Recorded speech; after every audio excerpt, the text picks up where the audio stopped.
Nancy Pelosi entered Cannon Caucus Room 39 wearing the same controlled smile that had carried her through 4 decades of Washington warfare, the expression of a politician who had survived scandals, elections, impeachments, party revolts, and enough televised confrontations to believe that one more hearing could not possibly shake her.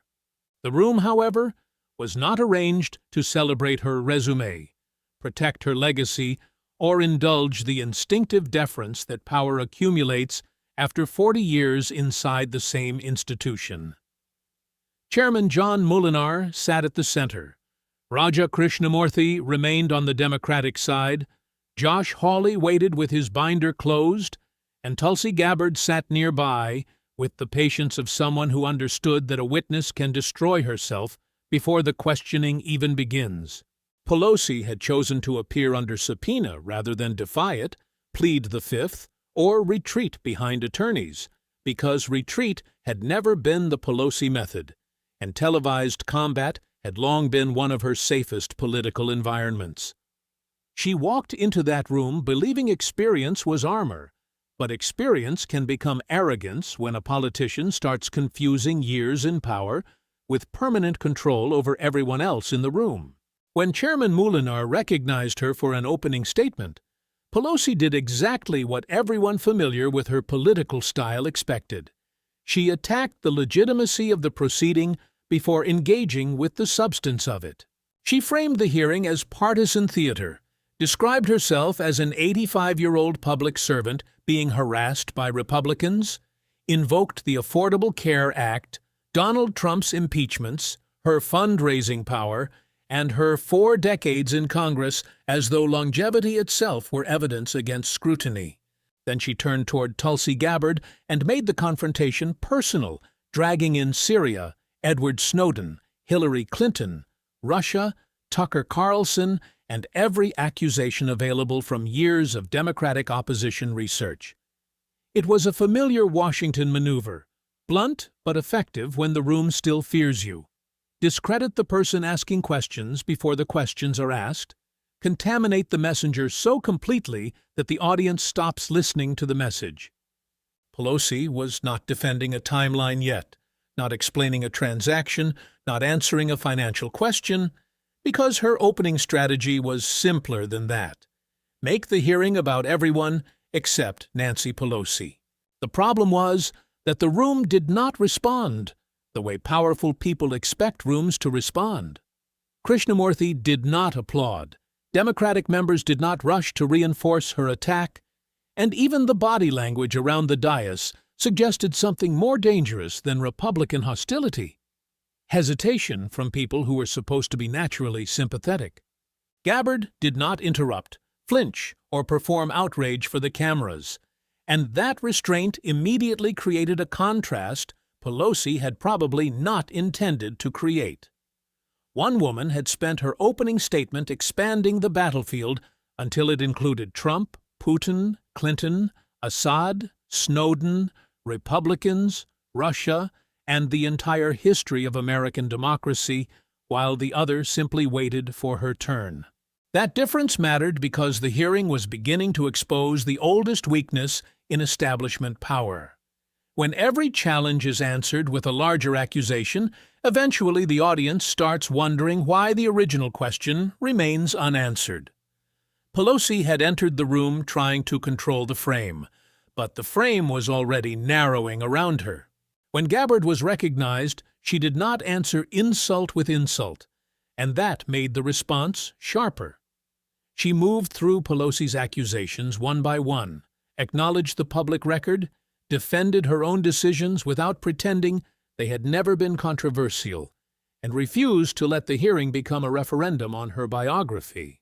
She reminded the room that she had won Democratic primaries, that she had left the Democratic National Committee over the treatment of Bernie Sanders, that her Syria trip had never been hidden, and that her position on government surveillance came from a stated constitutional argument rather than some secret allegiance invented for cable television. Then she cut off the entire detour with the point Pelosi had been trying to avoid. The hearing was not about Tulsi Gabbard.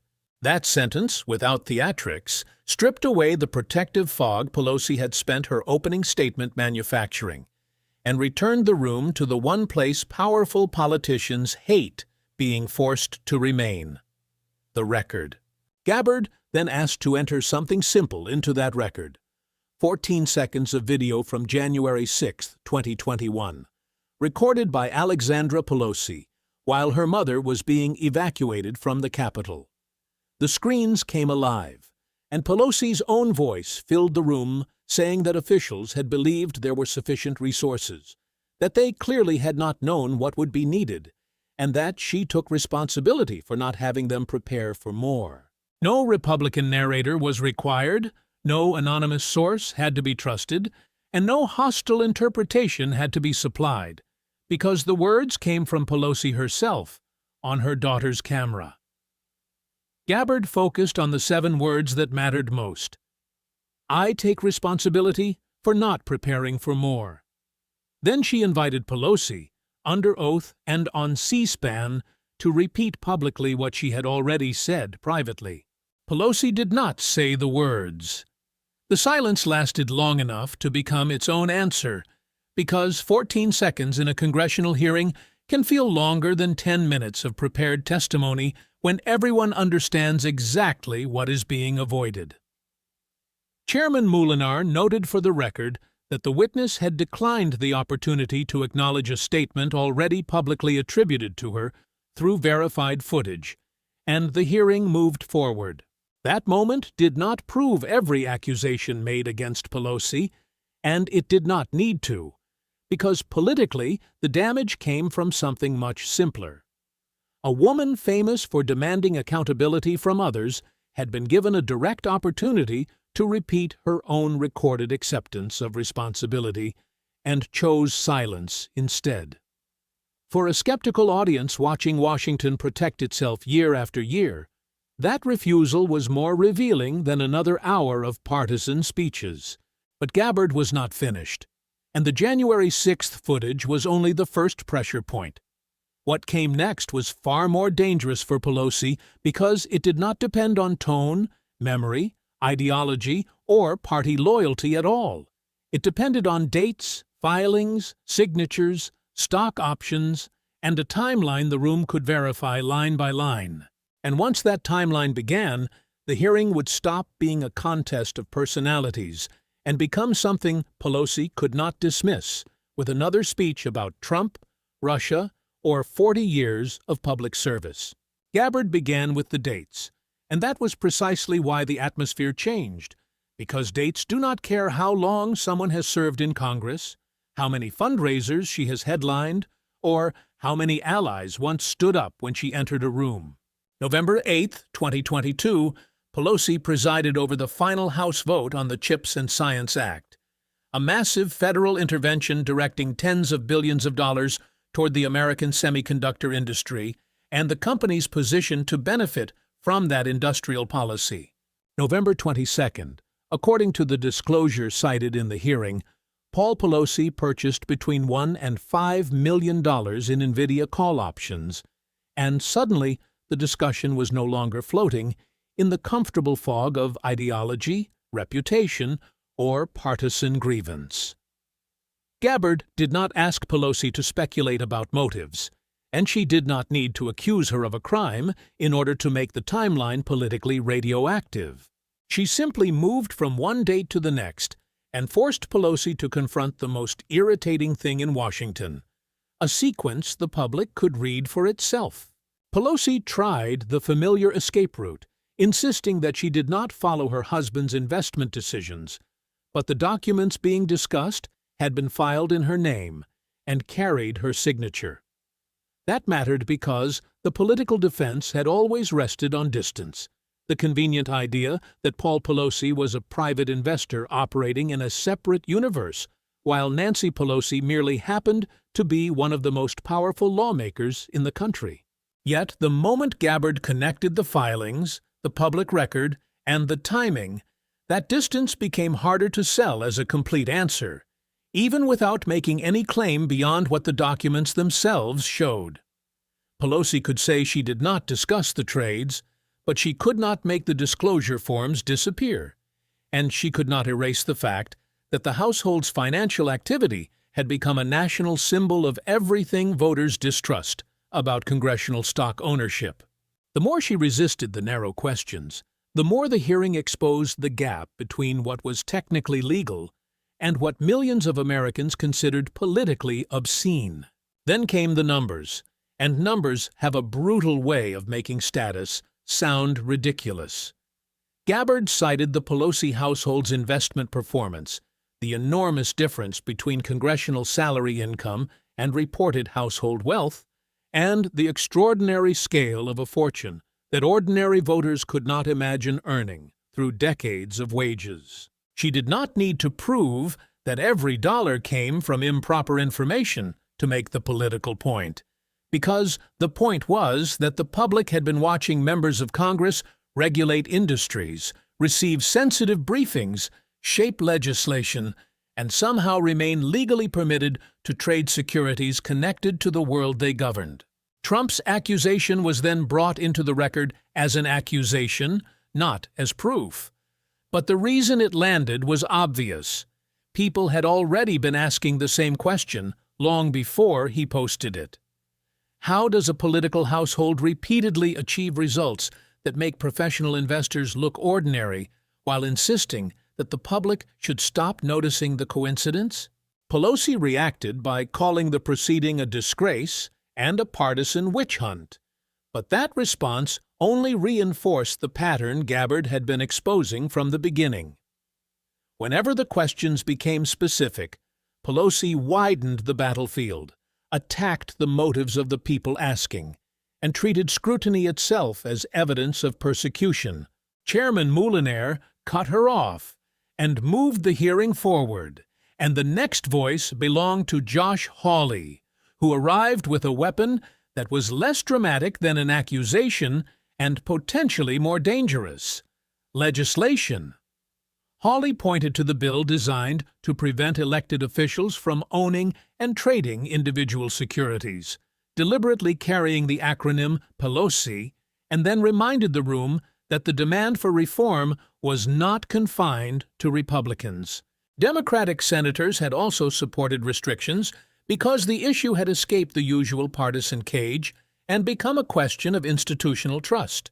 That was when Raja Krishnamurthy became important, because Pelosi could dismiss Republicans as enemies, but she could not dismiss a Democrat whose career she had helped elevate without revealing how isolated she was becoming. Krishnamurthy did not accuse her of insider trading, did not repeat Trump's rhetoric, and did not pretend that legality and honor were the same question. He simply contrasted the staggering wealth being discussed with the lives of people in his Illinois district, and then turned to the national security issue at the center of the committee's jurisdiction. Whether the trades were legal was one question, but whether lawmakers and their families should be financially exposed to companies deeply entangled with strategic competition involving China was another. He yielded without rescuing her, and in Washington, sometimes the refusal to defend a powerful ally is louder than an attack. Then the hearing changed again, because the next witness did not come from the Senate, the intelligence community, a committee staff, or a Washington think tank. Erica Kius came from the wreckage of a small business, and she carried none of Pelosi's institutional power, none of Gabbard's office, and none of Hawley's legislative authority. She described the San Francisco salon she had owned, the employees who depended on it, the months of COVID restrictions, and the security footage showing Pelosi receiving indoor salon services while ordinary businesses were still being crushed by rules they had no choice but to obey. The scandal itself had been public for years, but Kius's testimony placed the imbalance of power back in the room. The politician could survive the controversy, hold a press conference, blame the salon, and move on, while the business owner lived with the consequences. Kius said Pelosi had called the incident a setup and insisted the salon owed her an apology, while Kius described losing employees, losing her lease, selling her home, and leaving San Francisco. She did not ask for compensation, did not demand revenge, and did not perform the kind of theatrical outrage Pelosi had spent the morning using against her critics. She simply told the committee what happened to her after one of the most powerful politicians in America publicly shifted the blame downward onto a woman with 14 employees and a business already suffocating under lockdown restrictions. When Pelosi tried to interrupt, Chairman Moulinar told her she was not recognized, and for once the person with less power kept the microphone. That reversal was small in procedural terms, but politically it was devastating, because Pelosi was being forced to sit still while someone she had once dismissed told the story without needing Pelosi's permission. And that was where the hearing became more dangerous than any dispute over NVIDIA options, because financial filings can be debated, laws can be rewritten, and partisan accusations can be dismissed as politics. But the moment Pelosi rose to answer Erica Kius, she did not soften, apologize, or retreat. She escalated, and in doing so she walked directly toward a confrontation with someone from her own side who had spent years inside the intelligence world. What happened next would make the Republican attacks look almost secondary, because the most damaging rebuke of the day was about to come from a Democrat who had every political reason to stay silent. Pelosi rose for her response with the instinct of someone who had spent 40 years learning that when a room turns hostile, you do not retreat. You overwhelm it. She attacked the committee, dismissed Erica Kius's relevance, accused the hearing of being a political operation, and returned immediately to the safest target available: Tulsi Gabbard herself. The accusations came fast, familiar, and deliberately loaded, dragging Russia, Bashar al-Assad, Edward Snowden, Tucker Carlson, Donald Trump, and the intelligence community into a defense that once again avoided the narrow substance sitting directly in front of her. Pelosi was no longer trying to answer the hearing. She was trying to make the hearing morally illegitimate, because if the institution itself could be painted as corrupt, then every uncomfortable question asked inside it could be dismissed as contaminated. It was the same political reflex that had worked for years, but this time the room was no longer behaving as though her version of events automatically deserved protection. The Democratic side remained quiet, and that silence created a problem Pelosi could not solve with another attack on Republicans. Raja Krishnamurthy did not rise to defend her. Other Democratic members did not applaud, and the absence of visible support turned what should have been a partisan confrontation into something far more unstable. Then Senator Elissa Slotkin raised her hand, and the entire logic of Pelosi's defense began to collapse in a direction no Republican could have produced. Slotkin was a Democrat, a former CIA officer, a former Pentagon official, and someone who had publicly opposed Gabbard's confirmation, which meant she could not be dismissed as a loyalist rushing to rescue an ally. She had every political incentive to remain silent, and that was exactly why her decision to speak carried more weight than another hour of Republican criticism. Slotkin did not suddenly endorse Gabbard's worldview, abandon her own party, or erase their disagreements. She stated clearly that she had voted against Gabbard's confirmation and would continue opposing her on policy, but she also stated that the claim that Gabbard was a Russian asset was false. That distinction was devastating because it separated political disagreement from reckless accusation, something Washington routinely pretends is impossible whenever tribal loyalty becomes more valuable than evidence. Slotkin's intervention exposed the weakness of Pelosi's strategy in real time. Once a member of her own party, with genuine intelligence experience, publicly rejected the smear, Pelosi could no longer hide behind the argument that only Republicans objected to her language. The accusation had lost its partisan shield. Pelosi stood frozen because attacking Slotkin would have required attacking a Democrat whose credentials made the rebuttal even more credible. She could not simply shout, Republican witch hunt at a senator from her own party who had voted against Gabbard and still refused to repeat a claim she believed was false. Josh Hawley, a Republican who had fought Slotkin politically, quietly thanked her, and that moment carried a kind of institutional irony Pelosi could not control. For a few seconds, the hearing stopped operating according to the normal Washington script, in which every side protects its own, and every disagreement is filtered through party identity. Slotkin had broken that arrangement, and once she did, Pelosi's most aggressive line of attack became unusable. Gabbard then made the contrast explicit. She reminded Pelosi that Slotkin was not her supporter, not her ally, and not someone who had ever been politically obligated to defend her. Yet she had still chosen to correct a statement she believed was untrue. Gabbard's point was not subtle. Truth becomes meaningful only when it costs something, and Slotkin had just accepted the political cost of defending an opponent against a false accusation. Pelosi, by contrast, had spent the hearing attacking anyone who challenged her while refusing to concede even the smallest point that might weaken her control of the room. The difference between those two behaviors was now sitting in the congressional record. Then Gabbard shifted the focus again, away from intelligence smears and back toward the human consequences Pelosi had repeatedly refused to engage.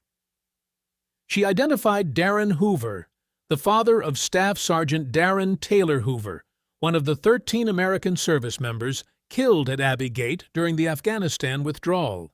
Hoover had not come to deliver a speech, confront Pelosi, or become a prop in a partisan performance. He had simply been invited to observe, and Gabbard asked him only to stand so the country could see his face. He stood for a few seconds, said nothing, and sat back down. The silence was more disciplined than anything Pelosi had offered all morning. Gabbard then used that silence to expose the pattern that had defined Pelosi's testimony from the beginning.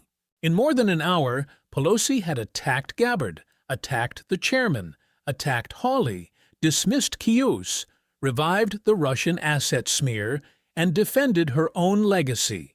But she had not answered the core questions about the NVIDIA timeline, had not repeated the 7 words from the January 6th footage, and had not apologized to the woman whose business had collapsed after Pelosi publicly shifted blame onto her. She had spent decades mastering the art of surviving political scrutiny by broadening every accusation until the original issue disappeared inside a larger ideological war.